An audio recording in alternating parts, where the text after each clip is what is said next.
What's up guys, it's Tom here and welcome to a brand new Liverpool transfer news video where we will talk about the situation at Barcelona and why it's relevant for Liverpool, because Liverpool could get Cassi on a free transfer because Barcelona could lose some of their new signings. It was reported by ESPN that Christensen and Cassi could leave Barcelona for free if they are not registered before La Liga's opener against Rayo Vallecano. Barcelona played today, and at the time of making this video, Barcelona still haven't registered most of their new signings, even though they are trying to activate the fourth lever to free up additional funds. But what an absolute mess financially Barcelona have been in the last few years. The biggest evidence of that is Lionel Messi leaving his boyhood club Barcelona and joining Paris Saint-Germain. But let me know guys, do you think Cassi would be a brilliant signing for Liverpool? On a free transfer, I think he would be fantastic, and he's worth around £40 million.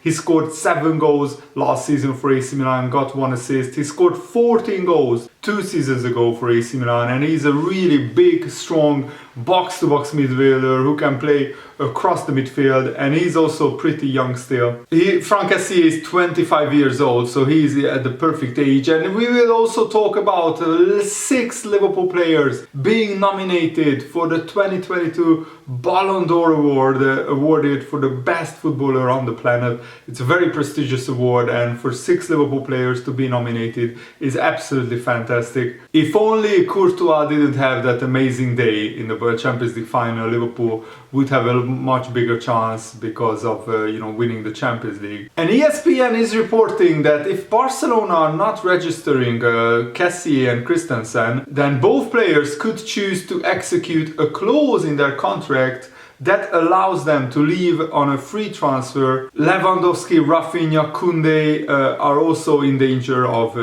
walking out on Barcelona. And the contract renewals signed by Sergi Roberto and Ousmane Dembele have not been registered either. ESPN understands Christensen and Kessi's situations are slightly different because they joined Barcelona on a free transfer. So if they so choose, they would be entitled to leave for free before the transfer window closes. Sources say at this stage there is no indication it will come to that, and President Joan Laporta continues to transmit optimism to all 7 players that they will be registered in time. But in the worst case scenario, Barcelona would seek to speak with the players' agents to avoid such an extreme outcome, because they have until the end of the month to register signings. Barcelona still have more than 1 billion euros of debt, yet they spent over 150 million euros this summer, and they have raised over 600 million euros by selling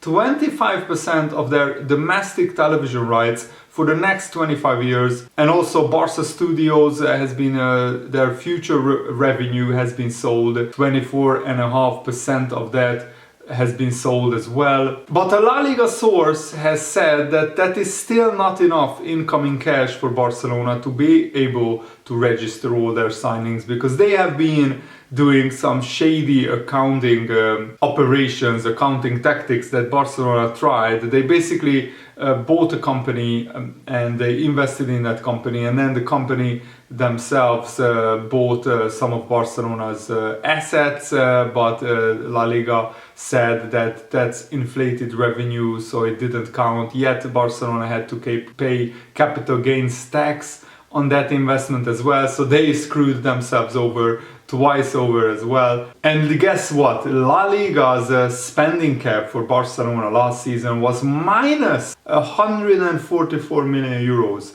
at the end of last season. The only negative limit in the whole league, and will have to be increased substantially to register all the summer transfers, all the contract renewals. So Barcelona's summer spending, just to understand Barcelona's finances a little bit more, has been funded by the sale of club assets, with each deal dubbed a financial lever by President Joan Laporta. They sold 25% of their domestic television income for the next 25 years to 6th Street in 2 separate packages worth 511 million euros. They then sold 25.5% of Barca Studios to Socios.com for an additional 100 million euros. They are also renegotiating Gerard Piqué's contract to create further salary space, because still some salaries can't be registered, and Xavi said that we are working on it, we are positive, we have announced the fourth level,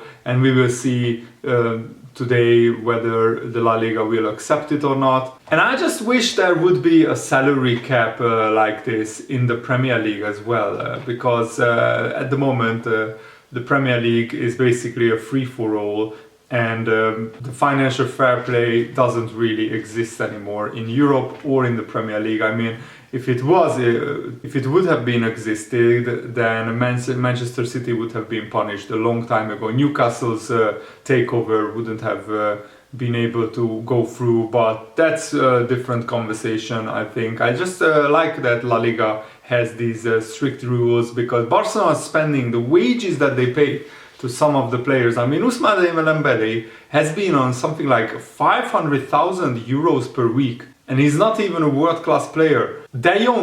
Frankie De Jong has been earning more money at Barcelona than players like Cristiano Ronaldo at Man United, which just is absolutely staggering, because Man United is paying a huge amount of money to Ronaldo, and De Jong is earning even more at Barcelona. So that has been a standoff between De Jong and Barcelona as well, because Barcelona said that the De Jong contract was given out by the previous president, and they wanted that to be cancelled, that contract, but De Jong is saying you still owe me like 15 million euros for the past year of unpaid wages. So it's an absolute mess, Barcelona, and Liverpool could take advantage by getting Franck Cassi, who, as I said, is a really awesome midfielder, 183 centimeters tall. And what I love about him is that he hardly ever gets injured. He played 39 games last season, 50 games 2 seasons ago, 38 games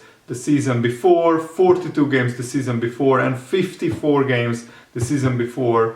So in total, in just 3, 6, 7 seasons, he played 224 games, scoring 39 goals, which is pretty awesome. On average, he's scoring around 7, 8, 9 goals. And he's also an Ivory Coast international, so he has 58 appearances for the Ivory Coast national team, scoring 6 goals as well. And Franck Cassi bid farewell with AC Milan in the perfect fashion, winning the Serie A title. AC Milan has won the Serie A title for the first time in more than 10 years. And it was an awesome season by AC Milan, so I was actually happy for them to win the title, because they didn't win it for so long, and it was boring. Juventus always winning the title in the Serie A.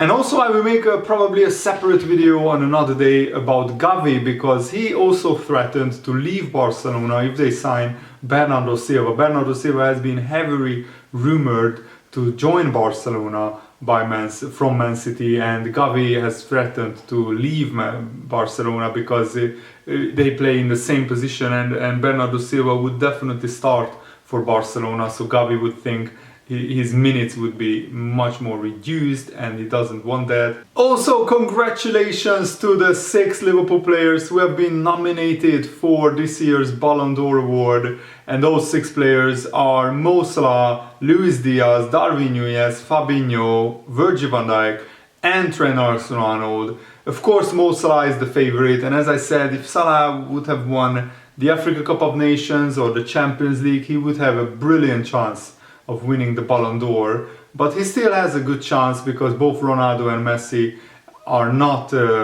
didn't have a great season, and Messi, for the first time since 2005, hasn't been nominated for the Ballon d'Or. The first time in 17 years. That's huge. And Ronaldo, I think, is there only because he scored a lot of goals for Man United, but he also had a pretty average season compared to his previous seasons, I mean. But Salah had an incredible campaign. He finished as the top scorer in the Premier League and also the top distributor in the Premier League, the top assist man. He scored 31 goals and got 16 assists across all competitions for Liverpool.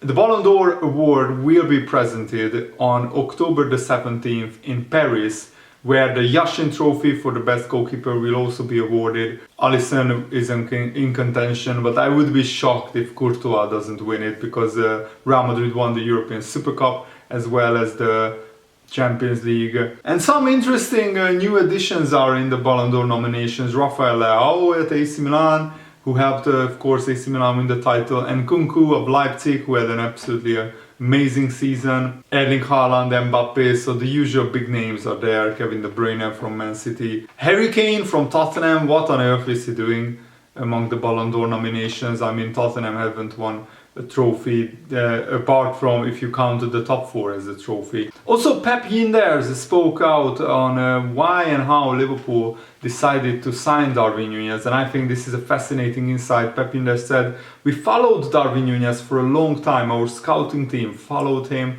watched him, tracked him, made reports, compiled videos, and we kept him in our sights. Then there is a moment when you are sitting in a recruitment meeting with Jurgen Klopp, Julian Ward, Mike Gordon, and it's like, okay, let's go, let's get him. He's a center forward that likes to drift wide from the center. He is not a fixed number 9, and that was something we think can be good to open up spaces for others as well, which is something we think we can improve. Is it a gamble? Maybe, but the most important thing for the player is that he feels from the players and the staff that football isn't a perfect game. We deal with moments where things don't work out well, and that we don't lose confidence and trust in the player. We don't judge players on one game or one moment, never.